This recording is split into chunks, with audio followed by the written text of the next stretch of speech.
Bienvenidos al Colegio de Empresarios. Estamos en nuestra sesión número 4 de Reingeniería Administrativa. El día de hoy vamos a hablar un poquito de lo que es la investigación operativa. Ya ven que hemos estado viendo los principios, los antecedentes y todo esto que está involucrado alrededor de la reingeniería administrativa. Antes de hacer ingeniería, habíamos platicado de que es necesario, primero que todo, analizar si lo que estamos haciendo realmente es una reingeniería. La reingeniería es un cambio total de los procesos administrativos, en este caso. Entonces, hacer un cambio total que implique cambiar en más del 50% la estructura de la empresa, la organización de la empresa, de cómo se venía haciendo. No es un cambio gradual, no es un cambio paulatino, es un cambio inmediato. Se trabaja hasta el día de hoy de una manera y a partir del día siguiente es como si hubiéramos cambiado de compañía. Esto se hace con el propósito de obtener mejores resultados, de estar al día, pero no siempre es necesario y no siempre estos cambios estructurales son reingeniería. Tienen que haber un cambio de más del 50% en la organización para poderlo considerar reingeniería. Si vamos a considerarlo reingeniería, entonces tenemos que seguir unos procesos. Y aquí tenemos que la investigación operativa o investigación de operaciones es una disciplina moderna que nos va a permitir, mediante el uso de modelos matemáticos, estadísticos y algorítmicos, ¿sí?, modelar y resolver problemas complejos que nos van a poder ayudar a obtener una solución óptima.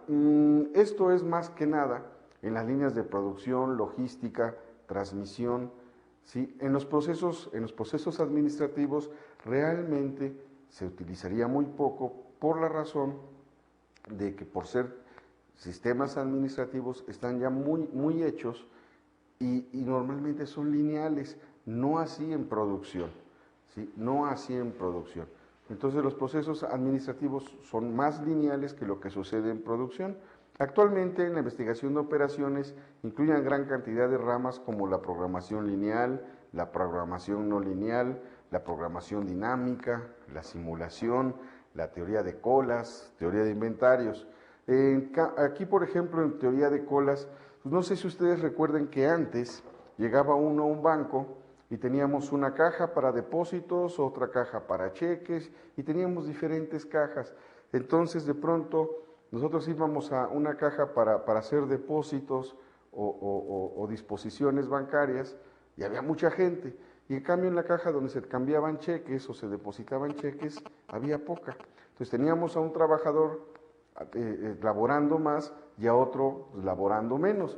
Con esto de la teoría de colas, lo que hicieron los bancos fue, vamos a capacitar integralmente a los cajeros que puedan atender de todo. La idea era de que las cajas estuvieran más o menos con una línea, una fila uniforme.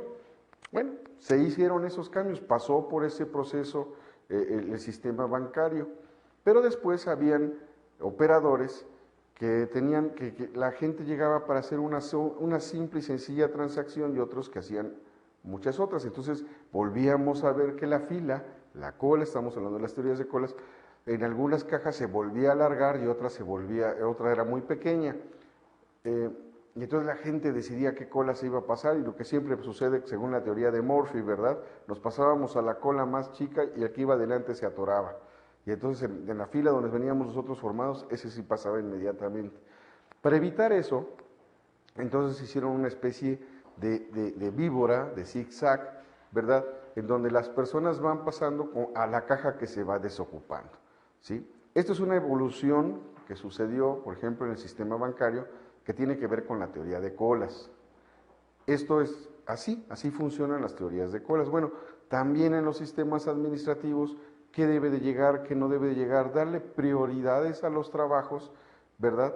Y que sean resueltos de manera integral siempre que sea posible para evitar la acumulación de carga de trabajo en una determinada estación, en un determinado punto, ¿sí?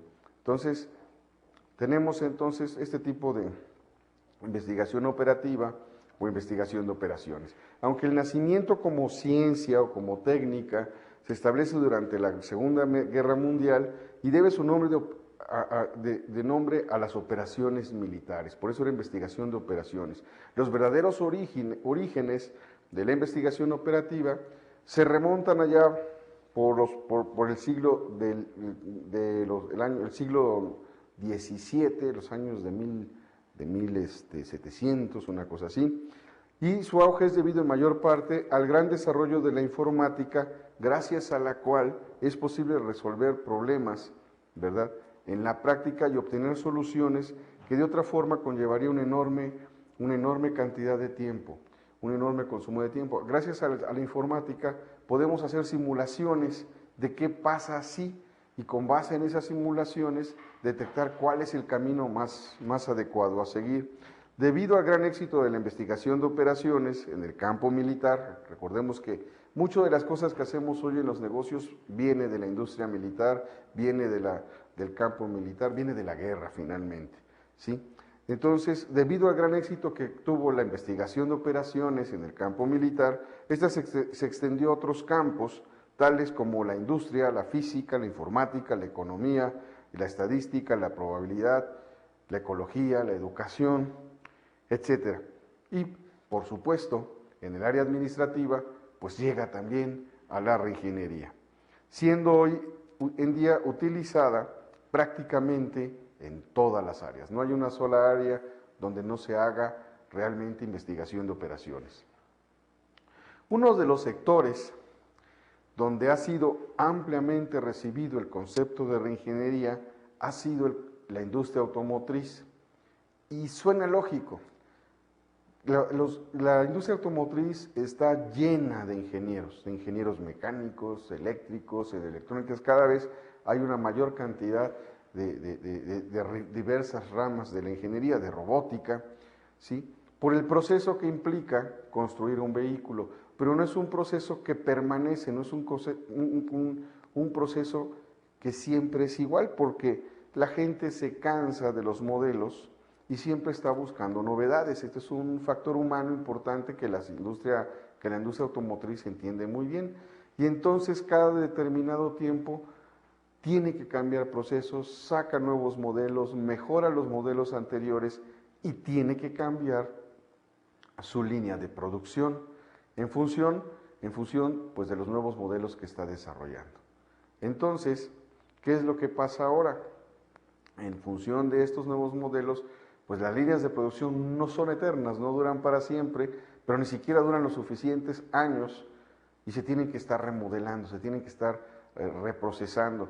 Entonces es por esta razón que la investigación de operaciones en el campo de la industria automotriz, donde es un campo donde hay mucha tecnología y por parte del comprador hay mucho ego, quiere cosas nuevas constantemente y hay una fuerte competencia en el mercado, pues tienen que estar cambiando sus líneas de producción y tienen que hacer análisis para ver cuál es el tiempo más eficiente, más corto y de menor costo para tener sus líneas completas. Y entonces, pues un ejemplo lo tenemos en el caso específico de Toyota. En la sesión pasada hablábamos del just in time, el justo a tiempo, que Toyota se ha vuelto experto, especialista y además capacitador en diferentes partes del mundo, en donde llevan su inventario prácticamente a cero, tienen el inventario mínimo necesario para enfrentar una urgencia, y funciona pues de la siguiente manera: en una línea de producción, mientras todo se va moviendo paulatinamente, las piezas, las refacciones, los materiales van llegando, en teoría, prácticamente en el momento en que se van a utilizar. En la realidad llegan unas horas antes para tener un colchón, para tener una tolerancia de control. ¿Se puede hacer más preciso? Sí, pero dependería del proveedor y dependería de que todos los semáforos estuvieran ajustados y desde que se sube el camión hasta que llega a la planta tardar exactamente los minutos y segundos que tendría que tardar, y esto ya se hace muy complejo. Pero el que llegue el material un par de horas antes de que sea utilizado, pues implica un trabajo de procesos muy puro, muy pulcro y muy específico. Entonces, los trabajadores de la línea de montaje de Toyota deben hacer una serie de movimientos para buscar las diferentes piezas que deben colocar. El esquema de estos movimientos secuenciales se le llama espagueti. ¿Por qué? porque si vemos un espagueti, un plato de espagueti, vemos aparentemente que todo está desordenado, pero una vez que tomamos uno, vamos jalando y vemos que lleva un orden, en realidad no está tan desordenado como nosotros pudiéramos pensar. Los ingenieros encargados de aplicar los procesos de refinería en la línea de ensamblaje deben esquematizar estos movimientos, es decir, no solamente representarlos textualmente, sino también gráficamente. Eso es muy común en las áreas de ingeniería, en las áreas de producción, y debe entonces esquematizar estos movimientos y analizarlos en conjunto con los mismos obreros a fin de buscar la manera de reducir los pasos, hacerlo en el mínimo tiempo necesario y evitar el cansancio y mejorar el proceso. Por eso se tiene que hacer con el obrero, porque el obrero sabe perfectamente bien cuándo utilizar una parte, cuándo no. Ayer precisamente, casualmente anoche estaba yo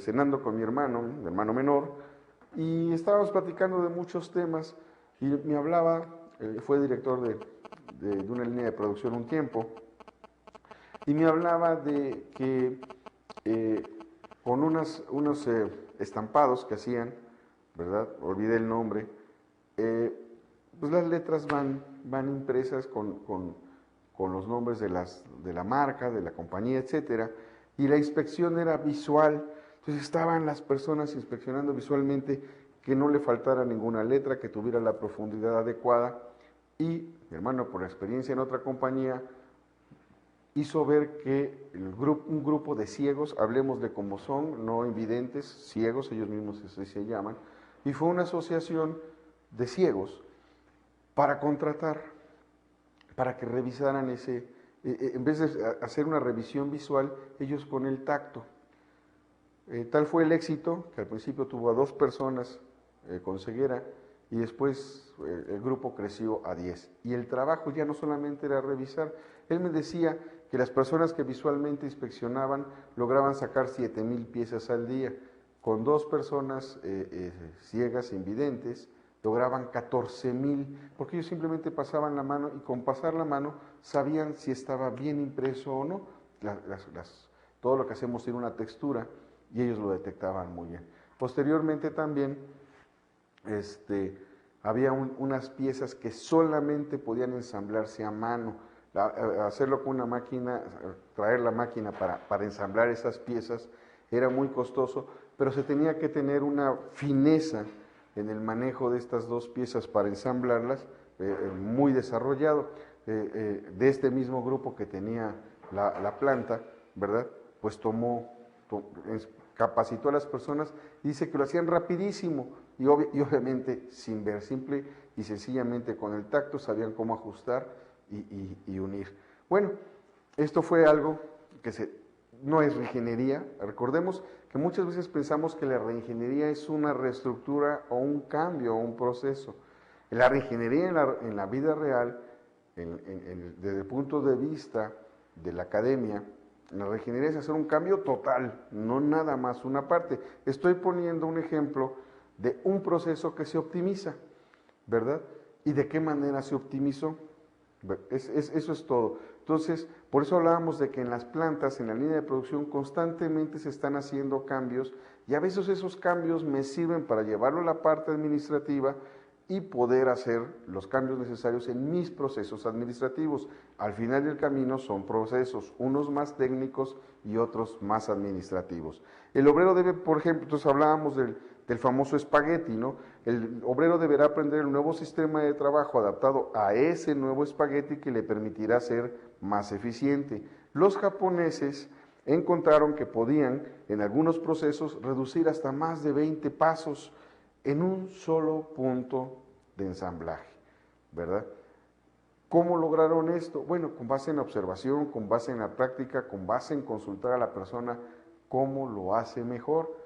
Y ponía yo el ejemplo de que antes se revisaban unas etiquetas visualmente, posteriormente con un grupo de obreros ciegos se revisaban con el sentido del tacto, y era mucho más eficiente, era más fácil y más rápido para ellos pasar la mano por las etiquetas y ver que todo estaba bien, que todo estaba en orden, que visualmente detectarlo. simplemente fue un cambio en la manera de la supervisión y fue un cambio que tuvo éxito. Por ejemplo, cuando Chrysler decidió construir su automóvil Viper, ¿sí?, como un auto de su línea de producción, dio un nuevo aspecto a su ciclo de desarrollo de producto. Quiso aplicar el proceso de reingeniería de modo que se necesitara menos tiempo y gastos para lanzar un nuevo vehículo al mercado. El éxito del proyecto Viper, desde el punto de vista de negocio, fue mucho más importante que desde el punto de vista del proceso de reingeniería, ¿sí?, y que desde el punto de vista de un nuevo producto. Vamos a ver de qué se trata esto. Chrysler probó que podía integrar a cada uno de sus departamentos y trabajar como uno solo. Aquí fue reingeniería de producto, reingeniería de negocios, reingeniería del proceso, ¿sí?, reestructurando todos sus procesos. Todo Chrysler cambió para poder fabricar un modelo de auto, ¿sí?, a fin de poner en el mercado un nuevo vehículo con los más altos estándares de calidad. Como es obvio, este proyecto no estaba motivado por la tecnología. Lo cierto es que la tecnología se empleó para apoyar el proceso. ¿Por qué estaba motivado? Pues por tener un éxito económico, un éxito comercial, ¿sí? Lo cierto es entonces que la tecnología se empleó para apoyar el proceso, pero el rediseño del mismo comenzó primero y las consideraciones tecnológicas, ¿verdad?, pues llegaron después.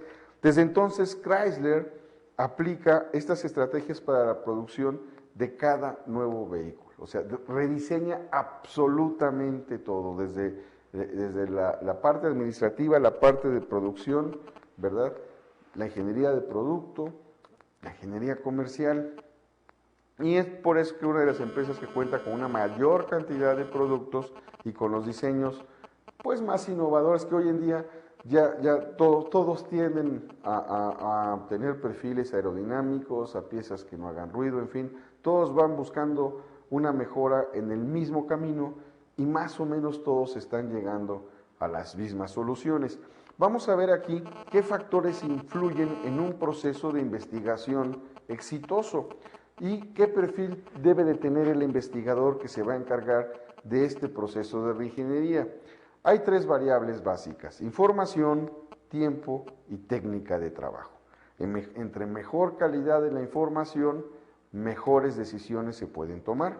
Entonces, en la información, pues debe de tener capacidad para detectar lo relevante, capacidad para capitalizar la experiencia y conocimientos, y capacidad para mejorar las fuentes de información, tanto interna como externa. Estas son algunas de las características que debe de tener el investigador que se va a encargar de hacer la reingeniería. La primera, capacidad para detectar lo relevante. ¿Por qué razón? Cuando nosotros nos acercamos a las empresas en calidad de consultores, hay información general muy dispersa y a veces recibimos la información que creen o consideran que debemos recibir.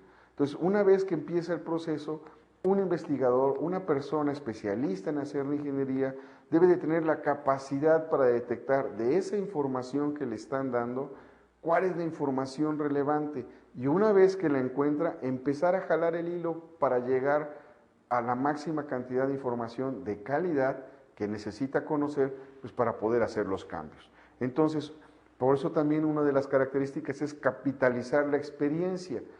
Un consultor no lo podría hacer si no tuviera la experiencia. Alguna vez un estudiante me preguntó: oiga, profesor, yo quiero ser consultor.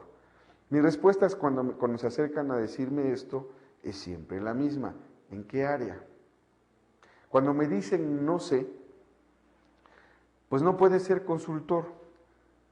No sé, todavía no lo he pensado, pero sí me gustaría. Y suena algo así como el ser consultor, como que tenemos un aura, como que es una cosa muy bonita, muy chic, muy snob. Suena bien decir soy consultor, pero en la vida real es mucho trabajo y mucho menos chic de lo que ustedes se imaginan.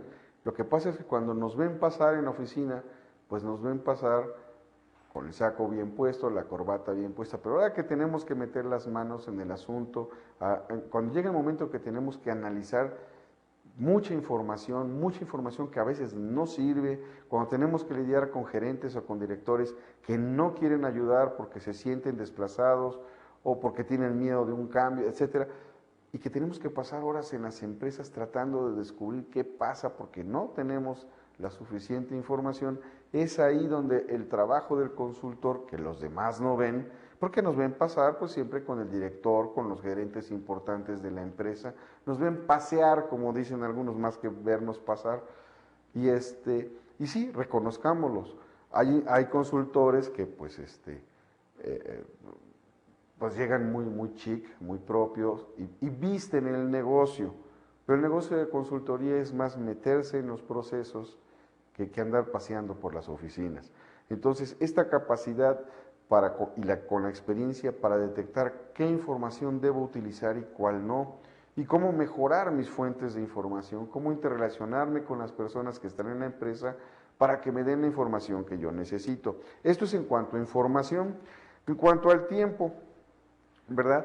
Debe existir un tiempo suficiente para el análisis de la investigación y a veces andamos con el tiempo quemado. Las empresas quieren los resultados prácticamente inmediatos porque quieren ver que su dinero pues se está invirtiendo y da resultado, y si son el dinero de los accionistas, ¿verdad?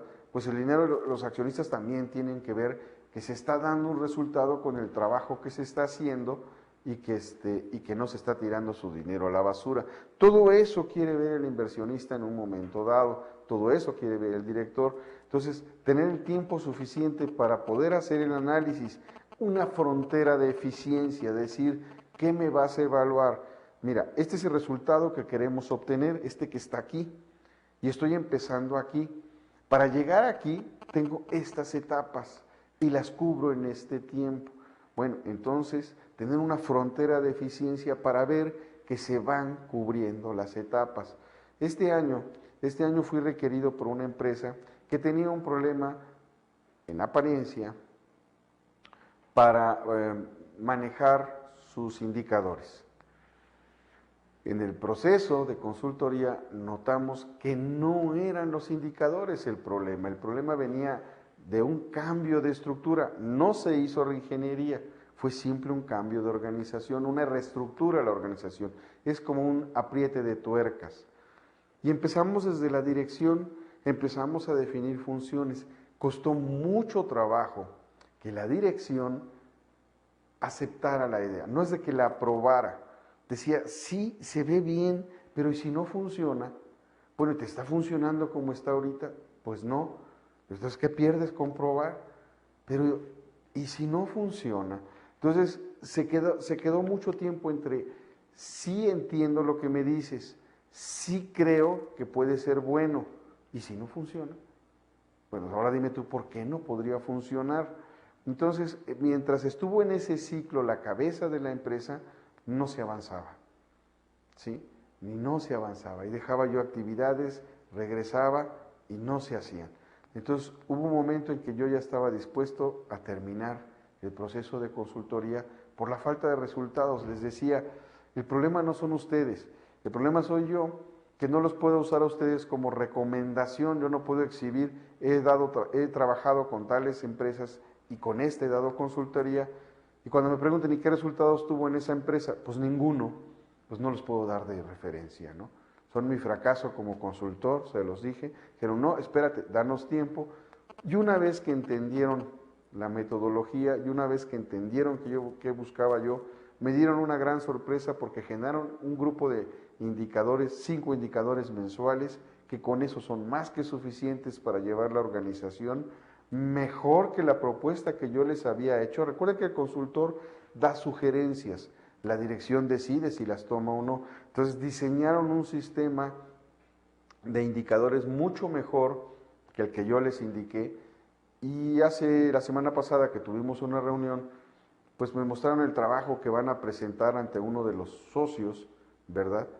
Y quedo muy orgulloso. Después de que eran mi fracaso como consultor, creo que ha sido uno de mis grandes éxitos en el trabajo de consultoría, de ver cómo las recomendaciones que se están dando inmediatamente dan resultados más pronto de lo previsto. El problema era de decisión y entonces, pero o sea, nos fuimos con tiempos más largos.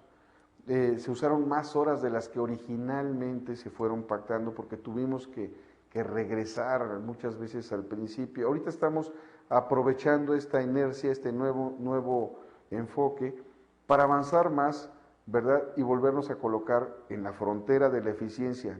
Repito, no estamos siendo ineficientes porque no se hayan hecho las cosas como se deben, sino porque se tardó en tomar la decisión.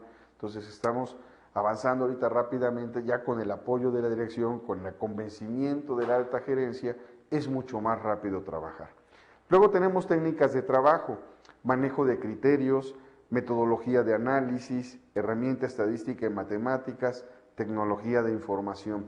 Entonces, cuando algunos de los estudiantes me preguntan qué se necesita para ser consultor o que quieren ser consultor, y les pregunto yo en qué área, y se quedan así pensando, pues es que todavía no están preparados para ser consultores. Un consultor sabe qué sabe y cómo lo puede transmitir. Entonces la administración es muy amplia, tiene muy vasta, mi área es planeación estratégica y comercialización, entonces, pero sí es importante, y también se los digo, tener experiencia. Es muy difícil ser consultor sin haber tenido una vida de empresa, porque necesitamos conocer la vida de empresa para poder saber los procesos y los problemas a los que se enfrenta una empresa.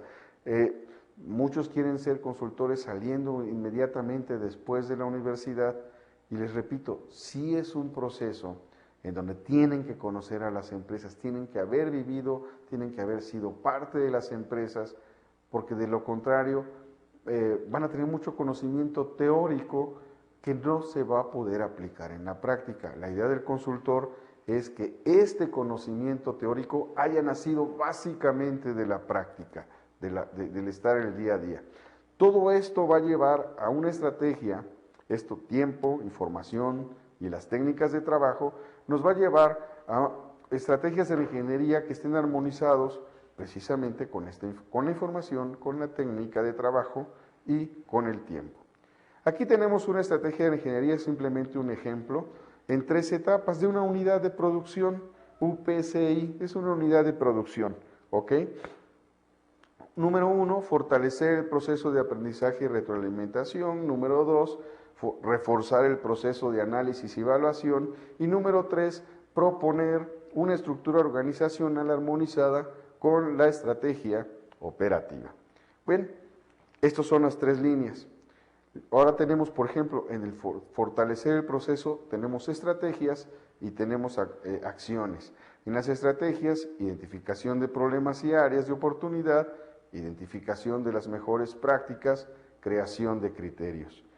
En las operativas, profesionalización del personal a través de la capacitación, desarrollo de un sistema de información integral para mejorar el monitoreo y la retroalimentación. Algún día me acuerdo, me decía un director de mercadotecnia, hemos rebasado en 3 años el 300% de las ventas, así de eficiente ha sido la mercadotecnia. Dije, o así de pequeños eran, o así de poco tenían participación en el mercado, o de plano apenas estaban empezando en el mercado. Y entonces se molestó. ¿Por qué? No, es que mira, le dije, mira, cuando tú me hablas de que tuviste 300% de crecimiento en 3 años, ¿sí? Pues significa que tu empresa no era nada en el mercado, no tenía una participación. Es como si yo ofrezco hoy una taza de café y en el segundo año ofrezco 2, crecí 100%. Y en el tercer año ofrezco 3, crecí el 300%. Entonces, esos grandes porcentajes no son indicadores de éxito, son indicadores de qué tan mal estaba la empresa con respecto a la competencia. Entonces, pues así como si es que crecimos el 300%, pues son ganas de realmente de inflar cifras, que no tienen por qué ser infladas. Pero bueno, pues es mercadotecnia y así se las gastan ellos algunas veces, no todos. Entonces, hay que tener mucho cuidado también cuando se presentan los logros. Una empresa en su etapa de introducción al mercado sí puede crecer 100, 200, 300% durante un periodo muy corto. Posteriormente comienzan a bajar los porcentajes y después pues tienen que crecer por arriba de la inflación, por arriba de la rentabilidad y entonces se tienen crecimientos del 20%, 35%, 10%, 5%, dependiendo del tipo de industria en la que se está, ¿sí? Entonces hay que tener mucho cuidado con esos 300% de crecimiento que son algo que verdaderamente no habla bien, ¿sí? Suena más a bluff. Reforzar el proceso de análisis y evaluación, reestructuración de las unidades de producción para eliminar cuellos de botella y mantener la eficiencia, distribución adecuada de las cargas de trabajo y determinación de la eficiencia a través de la creación de modelos multifactoriales o la distribución parcial de los sectores en cada caso. Y en la tercera etapa, donde tenemos que proponer una nueva estructura, la estrategia es, además es estrategia y es operativa, es proponer los perfiles, áreas y número de personal mínimo requerido para esta unidad de producción. Es lo que decía, primero viene la planeación, ¿verdad? Posteriormente viene la revisión de esa planeación y una vez que ya dijimos, estamos listos, va y a ponerse en práctica. Como dirían los amigos de Nike, just do it, hazlo, ¿sí? Tenemos aquí una trilogía, la informática y la infotecnología. Infotecnología, según Hammer que fue junto con Champi, el creador del libro Reingeniería. Ellos no inventaron la reingeniería, ellos la compilaron y la pusieron en un libro. Dijeron, esto es reingeniería. Y esta es la herramienta básica para la reingeniería de procesos. Procesos de gestión, procesos de operación y los procesos de soporte para ambos. Estos tres procesos, estos tres elementos van a conformar la infotecnología, la información o la tecnología de la información, ¿sí? El error fundamental que muchas compañías cometen al pensar en tecnología es verla a través de la lente de sus procesos existentes, es decir, cómo uso la tecnología para hacer lo que ya hago. Pocas veces es en qué me puede servir la tecnología para mejorar lo que ya hago. ¿Cómo podemos usar esas nuevas capacidades para realizar o dinamizar lo que ya estamos haciendo? ¿Sí? La tecnología no solamente me sirve para mejorar lo que ya hago, me ayuda para hacer lo que todavía no hago mejor, para prepararme para el futuro. La pregunta correcta es, ¿cómo podemos aprovechar la tecnología para hacer cosas que no estamos haciendo? No para hacer mejor lo que ya hago, sino para hacer aquello que no estoy haciendo y yo le agrego y que debo hacer, ¿sí? La reingeniería, a diferencia de la automatización, es innovación, ¿sí?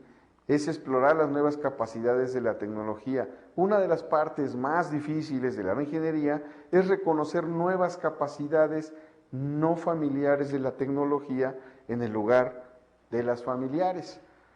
El mal uso de la tecnología no solamente no impulsa la reingeniería, sino que puede bloquearla. En estos días estaba yo leyendo sobre el nuevo teléfono celular de Apple y decían los expertos, ¿es realmente una mejora? ¿Es realmente necesario sacar un nuevo equipo que no tiene grandes cambios o cambios sustanciales que al anterior? Y entonces había dos divisiones, la parte técnica y la parte comercial. La parte técnica decían, técnicamente la única mejora es esta, y la especificaron, no la voy a mencionar, es esta es la única parte donde mejoraron.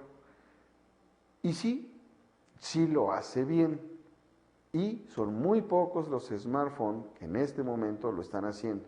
Esa es la parte tecnológica. La parte comercial dice, ¿y eso en qué beneficia a mi consumidor?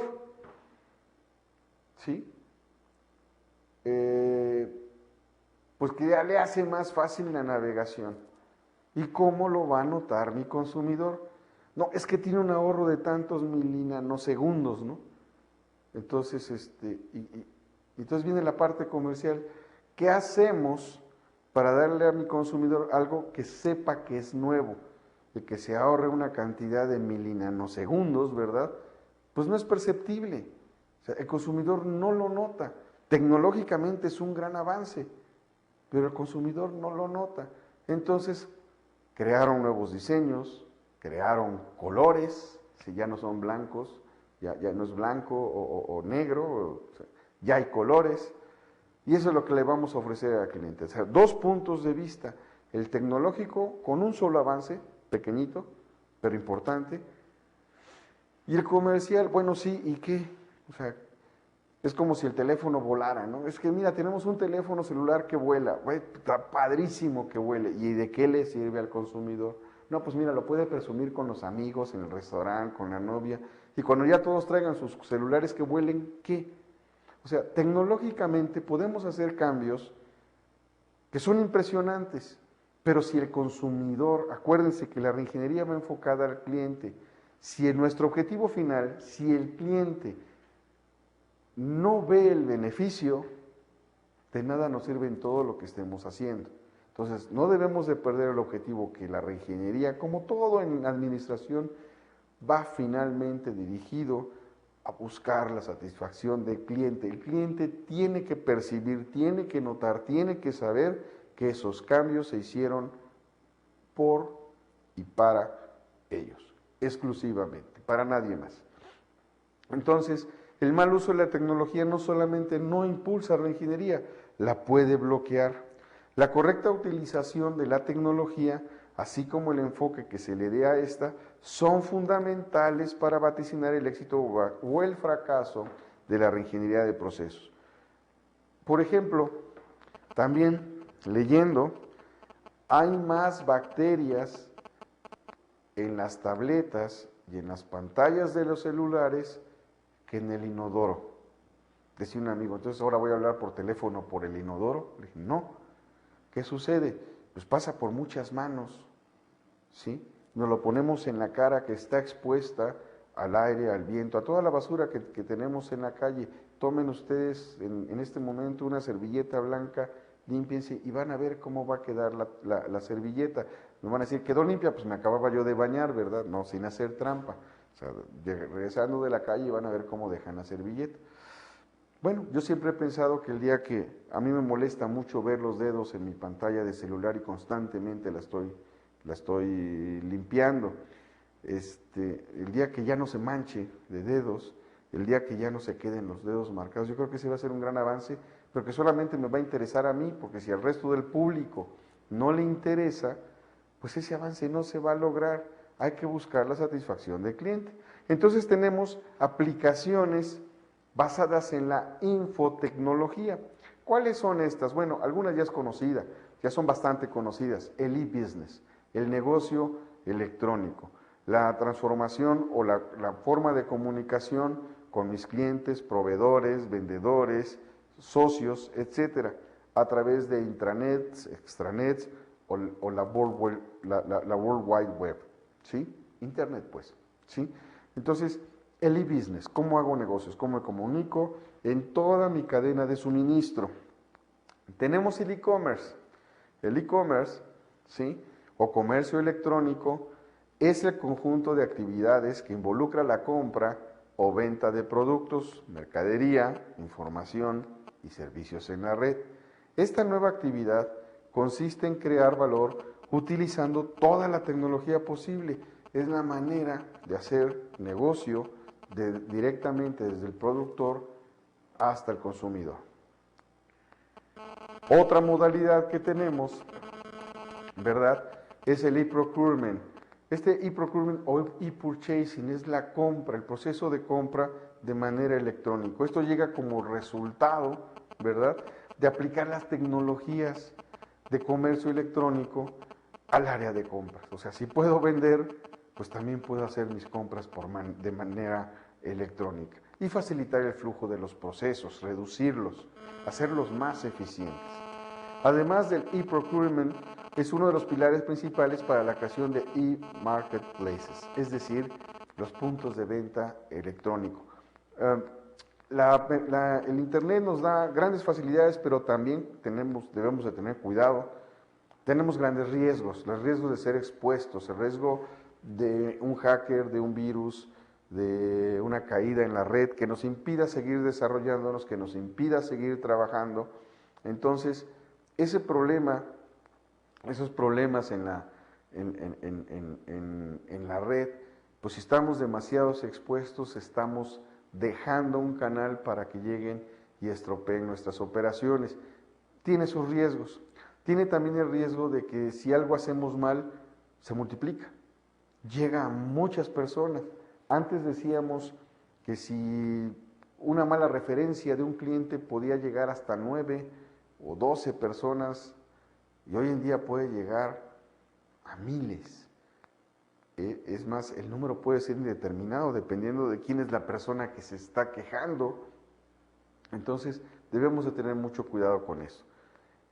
Tenemos entonces aquí que el modelo desarrollado exitosamente por la NASA, el gobierno de Australia e IBM, entre otros, representa un cambio hacia el esquema de trabajo tradicional con relación a procesos de compra y de abastecimiento.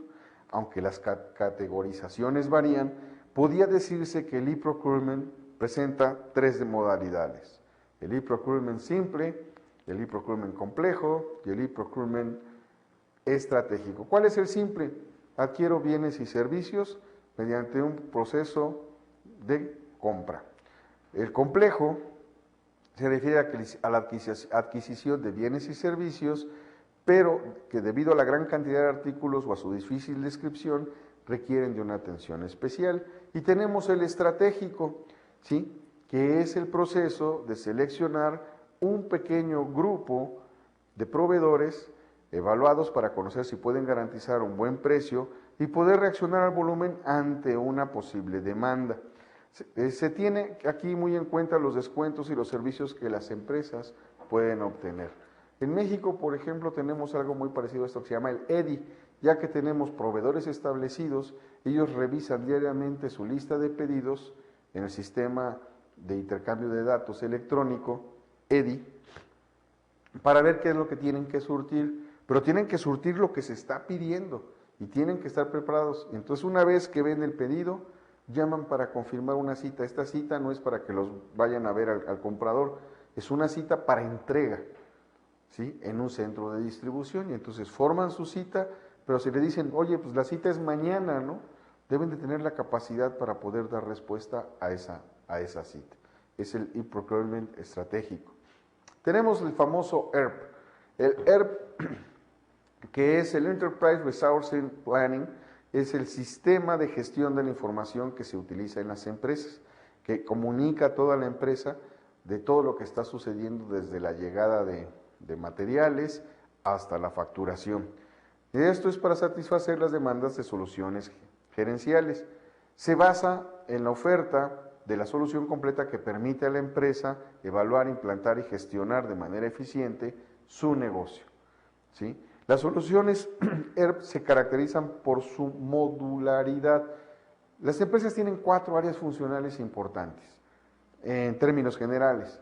Tenemos producción, finanzas, tenemos el área de mercadotecnia y ventas y el de recursos humanos. Son procesos muy característicos de cada una de sus áreas funcionales. Por eso decía yo, por lo menos 4, se pueden seguir subdividiendo. Entonces, vamos a suponer que yo necesito exclusivamente un módulo para finanzas, se tiene. Pero finanzas va ligado con ventas, entonces se tiene para finanzas y ventas, y la puedo agregar después. A eso es a lo que se refiere, que se caracteriza por su modularidad. Para lograr mayor competitividad en el seno de una empresa, es necesaria que ésta tenga optimizados e integrados sus flujos internos de información. Todo es información. Recuerden que información es poder. Para el área comercial, el CRM, el Customer Relationship Management, que es la administración de las relaciones con los clientes, y son las soluciones tecnológicas para conseguir desarrollar la teoría del marketing relacional, es decir, cómo es mi relación con mi cliente y anticiparme, llegar y decir, oye, fíjate que me estás pidiendo menos que la tendencia o menos de lo que originalmente me pides, o que estás abajo de tu promedio, y el cliente dice, pues ¿cómo sabes? Pues me intereso por ti.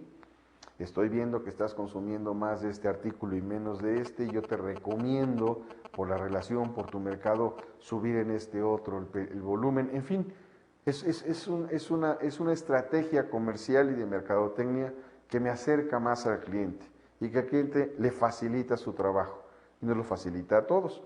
El marketing relacional se puede definir como la estrategia de negocio centrada en anticipar y conocer y satisfacer las necesidades, los deseos presentes y previsibles de los clientes.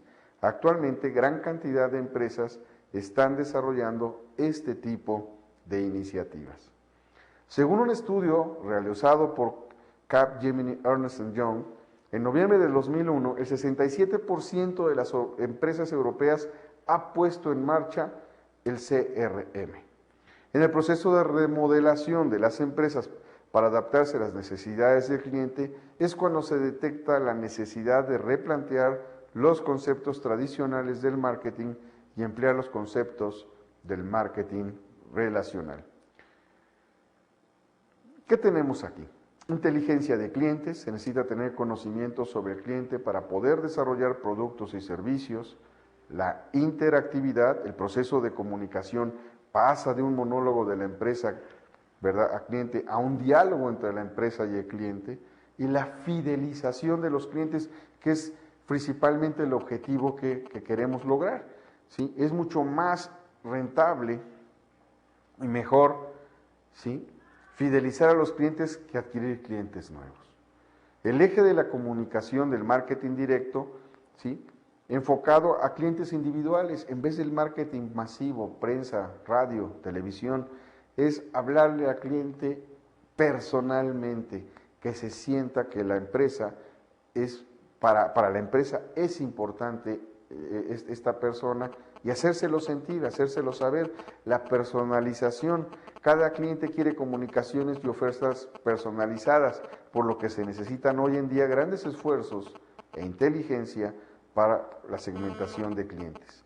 El ACE, el Executive Information System, es una herramienta de inteligencia empresarial, forma parte del Business Intelligence, orientada al usuario de nivel gerencial, ¿verdad?, que permite monitorizar cuál es el estado de ofertas variables en cada unidad de la empresa a partir de la información que está recibiendo.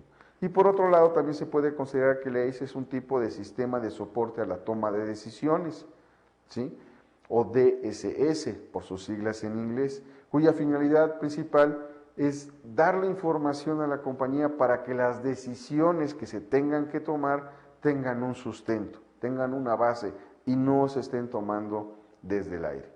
Tenemos el Supply Chain Management, la administración de la cadena de suministro, que es el proceso de planificación desde el proveedor hasta el cliente. Comienza con el proveedor, termina con el cliente, y qué pasa en todo ese camino. La gerencia de la cadena de suministro o Supply Chain Management atraviesa todo el movimiento de almacenaje de materias primas, el inventario, el proceso, las mercancías, desde el punto de origen al punto de destino. Hay que tener una correcta administración. Finalmente, ¿hay infotecnología en la empresa en donde laboras? ¿Cuál es la infotecnología que existe en esta empresa, si es que la has descubierto? Por mi parte, es todo, y como siempre les digo, nos vemos en la próxima sesión. Sean felices. Hasta muy pronto.